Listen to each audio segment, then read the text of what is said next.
할렐루야.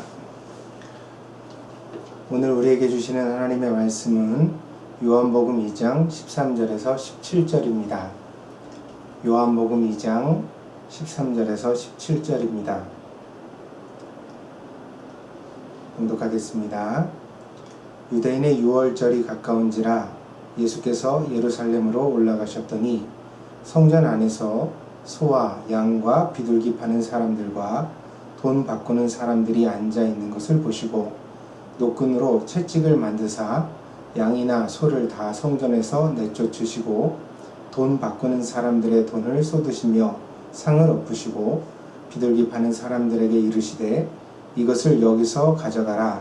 내 아버지의 집으로 장사하는 집을 만들지 말라 하시니 제자들이 성경 말씀에 주의 전을 사모하는 열심이 나를 삼키리라 한 것을 기억하더라.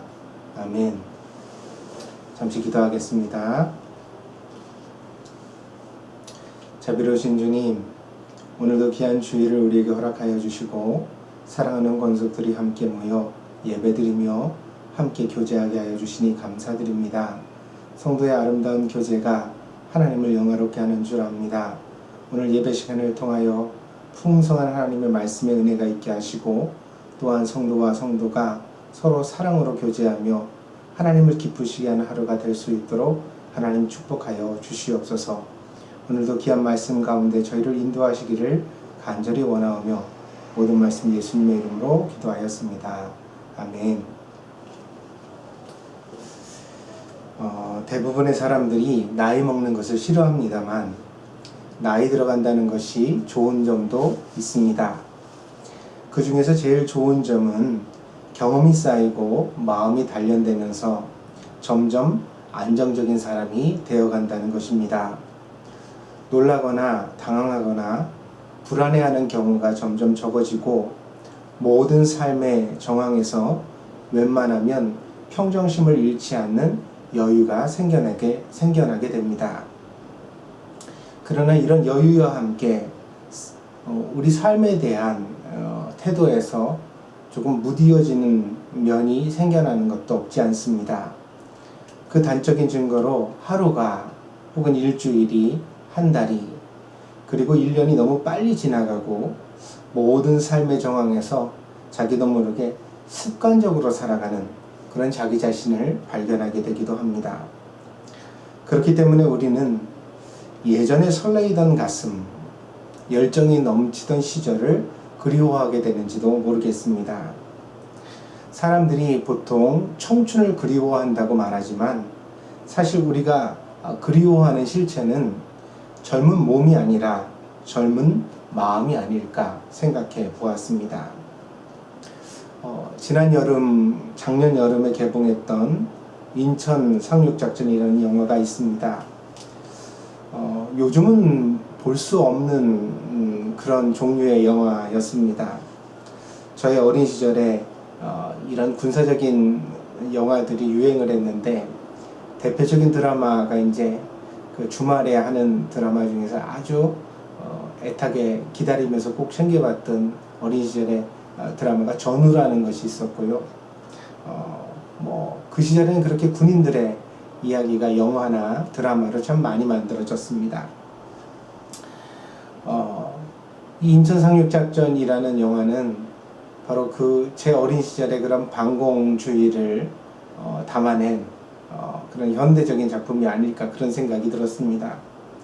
근데 이 영화에 청춘이라는 시의 식구가 등장합니다. 이 청춘이라는 시는 맥아더 장군이 평소에 애송했던 시라고도 하고요. 그리고 이 시를 지은 작가는 미국의 사업가이자 시인인 사무엘 울만입니다. 그 영화에 나오는 식구는 아주 짧습니다. Youth is not a time, it is a state of mind. 해석하면 청춘은 어떤 시간이 아니라 그것은 마음의 상태인 것이다. 이렇게 해석할 수 있겠습니다. 그렇습니다. 아무리 시기적으로 젊은 시기를 지나도 마음이 늙어버린 사람은 노인이겠죠. 또한 몸은 노쇠하여도 그 마음이 정말 젊은이의 마음을 가지고 있다면 청춘이라고 말할 수 있을지도 모르겠습니다. 우리가 늙는다는 것은 몸의 문제가 아니라 마음의 문제일지도 모릅니다.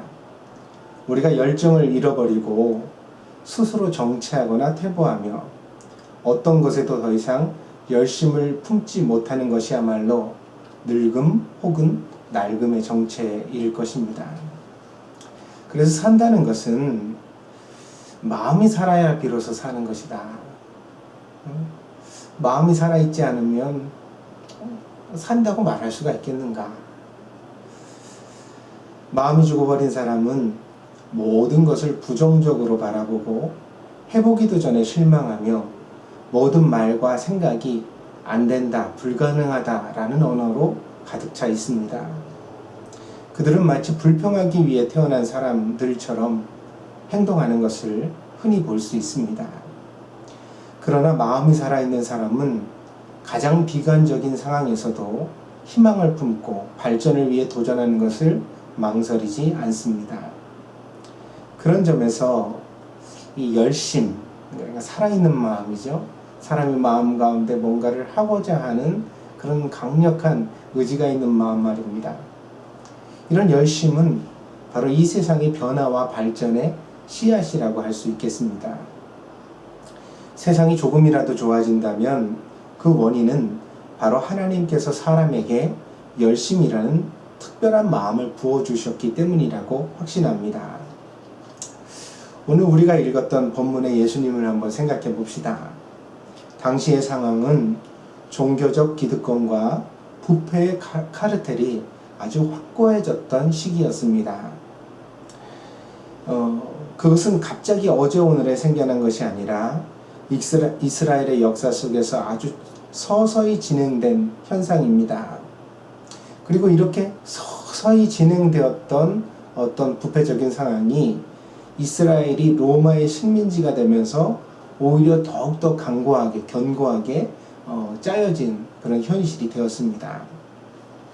포로기를 겪으며 유대인들은 헬라 지역에 두루 흩어져 살았습니다. 코리아타운과 같이 이때 히브리인들이 흩어져 살았던 외국의 도시들을 디아스포라라고 합니다. 그러나 유대인들은 자신들의 민족적 정체성을 지키기 위하여서 먼 디아스포라에서도 예루살렘으로 성지 순례하는 것을 멈추지 않았습니다. 본래 구약의 제사 제도는 제사를 드리는 사람이 자기가 하나님께 드릴 짐승을 가지고 와야 합니다. 그러나 여행의 거리가 멀어지면서 성전 근처에서 제물이 될 짐승을 파는 장사꾼들이 생겨났고, 또 각기 다른 나라에서 왔던 이 순례객들이 이 제물을 사는 데 있어서 돈의 화폐가 달랐으니까요, 그 외국 화폐를 환전해주는 환전상들도 생겨나게 된 것입니다. 이렇게 장사꾼들이 서로 이 성전 주변에서 장사를 하면서 물론 자리 싸움이 났겠죠. 그리고 서로 좋은 자리를 차지하기 위해 경쟁하게 되었고요. 그러다 보니까 제사장들에게 뇌물을 상납하면서 드디어 성전 마당에까지 들어와 장터와 방불한 그런 모습으로 장사를 하는 시끄러운 상황이 만들어지게 된 것입니다.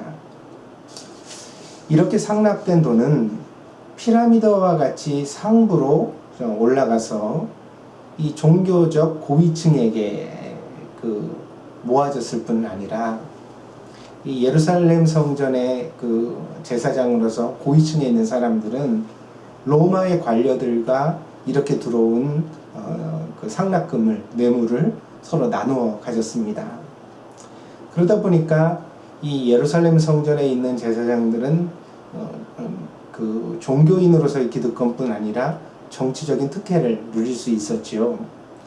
그래서 당시의 식민지라는 특별한 상황 속에서도 이 로마의 총독은 예루살렘 성전에 있는 근위병, 그러니까는 성전 경찰이라고 해석하면 좋을 것 같은데, 성전에 무기를 차고서 치안을 담당하는 그런 별도의 군대를 둘 수 있도록 허락해 주었습니다. 그러니까 이 당시에 아주 굉장한 그런 권력을 누릴 수 있는 그런 모습이었겠죠. 아무리 부패와 불합리한 일이라도 세월이 지속되고 역사성을 가지기 시작하면, 그러니까 이게 잘못된 일이라도 그 잘못된 일이 아주 오랫동안 계속되면 어떤 일이 생겨나느냐면, 이 잘못된 일이 사람들의 의식 속에 뿌리를 내립니다. 그러니까 잘못된 일임에도 불구하고 그게 당연해 보이게 되는 거죠. 이 사람들이 부패를 당연하게 여기는 마음, 이것이 이제 오늘날로 말하면 일종의 세뇌라고 할 수 있을까요? 하여튼간에 이러한 새로 잘못된 삐뚤어진 관점을 가진 사람들이 많이 포섭되어지면서, 이런 사람들은 심지어 그 부패를 옹호하는 집단을 이룹니다. 다시 말하면 그게 왜 문제냐, 이렇게 스스로 나서서 변호를 해주고요. 그리고 또 그것을 위해서 심지어 앞으로 나서서 큰 소리를 쳐주는 거죠. 그래서 오늘날 우리 조국이 대한민국의 상황 속에서도, 그리고 또 우리가 살아가는 일본 땅에서 소위 말해서 신주쿠 같은 데서 험한유, 그래서 그 한국인에 대한 그런 헤이트 스피치를 가하는 그런 사람들의 모습을 보면서 우리가 참 안타깝다, 저 사람들은 왜 상식밖에 저런 행동을 할까, 이런 이해를, 그 비판을 가지게도 되어지지만, 보다 더 근본적으로 무서운 것은 그렇게 비난을 하고 공격을 일삼는 사람들은 자신들이 정의롭다고 느낀다는 데 문제가 있는 거죠. 심각한 겁니다. 그리고 그들이 그렇게 자신의 잘못된 행동을 정의롭다고 느낄 수 있는 데는 아주 오랫동안 계속되어 온 부패의 카르텔, 그러니까 부패를 정당화시켜주는 구조가 있다는 거죠. 그러니까 이러한 모습은 굉장히 그 사람들이 살아가는 사회를 굉장히 불행하게 만드는 그런 모습이라고 아니할 수가 없습니다. 예수님께서 십자가에 달린 이유가 신성모독이었습니다. 그런데 그 세부적인 내용을 더 깊이 따지고 보면, 예수님께서 비성경적이라서 심판을 받으신 것이 아니라 당시 종교인들이 당연하다고 여기는, 그들만의 진리에 도전하셨기 때문에, 그래서 논리로는 예수님을 이길 수 없었지만 결국 권력으로 예수님을 덮어버리기로 결정한 거죠. 그래서 예수님이 십자가에 달리신 겁니다. 그러니까 안식일을 범한다거나 성전을 모독했다거나 이런 이야기들은 사실 가만히 생각해 보십시오. 이제 병자들을 안식일에 고쳐주셨다는 것이나, 혹은 여러 가지 예수님의 일들 중에서 선이 아닌 일을 발견할 수가 없죠. 오히려 성경적입니다. 그럼에도 불구하고 당시에 종교인들이 예수님을 십자가 사형에 처하게 되어진 데에는 바로 그들이 가지고 있는 기득권이 공격받고 있다는 위기의식이 작동했다고 볼 수가 있습니다. 그러니까 오늘 이 사건이 어떻게 보면 오늘 본문에서 예수님이 성전에서 장사치들을 몰아내는 사건이 사실은 예수님이 십자가에 달리시는 궁극적인 이유이며 실체적 내용입니다. 거룩하게 말로 포장했지만, 신성모독이라는 말로 포장했지만, 결국 예수님을 십자가에 못 박아 죽인 것은 사람들의 탐심이다. 밥그릇 싸움이다. 자기 밥그릇이 위협받는다고 생각했기 때문에 심지어 죄가 없는 예수님을 십자가에 못 박는 것을 주저하지 않았다. 이것을 생각해 보면 성전이 마트가 되어버린 상황은, 그러니까 변할 수도 없고 어떤 이들에겐 변해서도 안 되는 그런 상황이었던 것입니다. 성전이 마트가 아니면 성전을 통해서 장사를 해서 먹고 사는 사람들은 살 길이 없는 거죠. 그러니까 성전이 되면 안 되는 거예요. 이 사람들에게는 성전은 계속 마트여야죠. 그래야만 자신들이 돈을 더 벌고 자신들의 기득권은 강고해지고 자신들을 더 번영하는 삶을 살아갈 수 있을 것이기 때문에, 그러니까 성전을 성전되게 하시겠다는 예수님의 열심은 이 사람들에게는 놔둘 수 없는, 감당하기 힘든 그런 도전으로 받아들여졌던 것입니다. 성경을 보면 바벨론의 포로가 되어 강제 이주를 당했던 유대인들이 80여 년 만에 다시 예루살렘으로 돌아오게 됩니다. 이때가 이제 수룹바벨, 에스라, 느헤미야와 같은 민족적 영웅들이 이러한 바벨론 포로에서 돌아오는 그 귀환을 주도하게 되어지는데, 그런데 이렇게 이제 이국 땅에서 강제 이주를 당했다가 자기 고국으로 돌아온 이 히브리인들은 결코 넉넉한 형편이 아니었거든요. 정치적으로도 탄압 가운데 있었고 여러 가지로 경제적으로도 굉장히 힘든 상황이었습니다. 그런데 이때 민족의 지도자들은 먼저 성전을 짓는 것으로 유대인들의 마음을 다시 세우고자 했습니다. 종교개혁의 시절 종교의 자유를 위해 아메리카로 떠났던 청교도들에게서도 비슷한 모습을 찾아볼 수 있는데, 청교도들은 아메리카에 도착해서 마을을 세울 때 집보다 먼저 교회와 학교를 지었다고 합니다. 마을의 맨 가운데에 이제 교회와 학교를 짓고서, 그리고 그 교회와 학교를 중심으로 이제 집들을 지어서 뻗어나가서 마을을 이루게 되었다는 거죠. 이것은 단순한 건축의 순서가 아니라 그들이 앞으로 어떤 사회를 지향할 것인가를 드러내는 그런 미래에 대한 상징적 사건이라고 볼 수 있겠습니다. 오늘 본문에서 사도 요한이 예수님의 사역에 있어 그 처음에 있는 사건으로서 오늘 이 본문의 사건을 기술하는 것도 그 의미가 다르지 않습니다. 예수님은 세상에 왜 오셨는가? 무엇을 하시기를 원하셨는가? 예수님이 그리스도이시라면 그리스도로서 예수님이 이 땅 가운데서 가지고 계신 목적은 무엇인가? 그거를 이제 사도 요한은 설명하기를 원했거든요. 그래서 오늘 본문의 사건은 단지 예배당 마당이 지저분하거나 짐승의 울음소리가 시끄러워서 예배가 방해받는다는 차원의 그런 이야기가 아닙니다. 예수님께서 까다로운 고객으로 서비스 업종에 종사하는 사람들에게 갑질을 하신 일이 아니라는 것입니다. 예수님은 세상에 불을 전하러 오셨고 그것은 마음에 붙이는 불이었습니다. 예수님의 오신 목적 자체가 하나님의 열심을 우리에게 전파하는 것이었다는 사실입니다. 암담한 식민지의 현실이라도 아무리 현실적으로 부패 카르텔이 견고하고 그리고 합리적으로는 희망이 보이지 않는 상황이라도 하나님을 믿는 바른 신앙이 있는 사람이라면 부패한 현실에 대하여 당연히 고민해야 하고 죄와 싸워야 하며 옳은 일을 하겠다는 열심을 품어야만 한다는 것, 그것을 예수님께서 오늘 우리에게 보여주시고 있는 것입니다.